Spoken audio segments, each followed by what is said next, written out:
जळगाव येथे झालेल्या ज्ञान महोत्सव सन्मान व बक्षीस वितरण सोहळा 2026 या राज्यस्तरीय कार्यक्रमात महादर्पणचे मुख्य संपादक रवींद्र मोरे यांना ज्ञानवंत पत्रकार हा मानाचा पुरस्कार आज 15 फेब्रुवारी रोजी मोठ्या थाटात प्रदान करण्यात आला। अल्पबचत भवन जिल्हाधिकारी कार्यालय जळगाव येथे पार पडलेल्या या सोहळ्यात विविध क्षेत्रातील मान्यवरांच्या उपस्थितीत मोरे यांचा सन्मान संपन्न झाला। सामाजिक, राजकीय आणि लोकहिताच्या प्रश्नांवर सातत्याने लेखणी चालवत पत्रकारितेचे सामाजिक भान जपणाऱ्या मोरे यांच्या कार्याची राज्यस्तरावर दखल घेत आयोजक जनमत प्रतिष्ठान व मुक्ताई महिला बहुउद्देशीय संस्था यांनी त्यांना या पुरस्कारासाठी निवडले होते। कार्यक्रमाचे प्रमुख वक्ते माजी डाएट प्राचार्य नीलकंठ अप्पा गायकवाड यांनी मोरे यांच्या सत्यनिष्ठ व जनहितेशी पत्रकारितेचे विशेष कौतुक करत माध्यम हे समाजाचे आरसे असते आणि रवींद्र मोरे यांनी त्या आरशाला प्रामाणिकपणाची धार दिली आहे असे गौरवोद्गार काढले।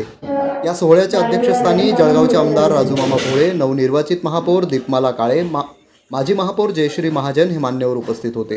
पुरस्कार वितरणानंतर सभागृहात टाळ्यांचा कडकडाट झाला।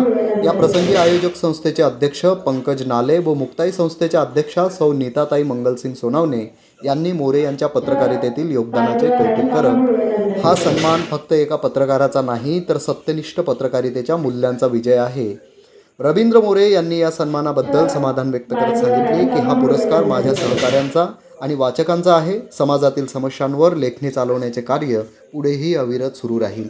या राज्यस्तरीय गौरवामुळे अंमळनेरसह संपूर्ण जळगाव जिल्ह्यात अभिमानाचे वातावरण निर्माण झाले असून स्थानिक पत्रकार बांधवांनीही मोरे यांचे अभिनंदन केले आहे।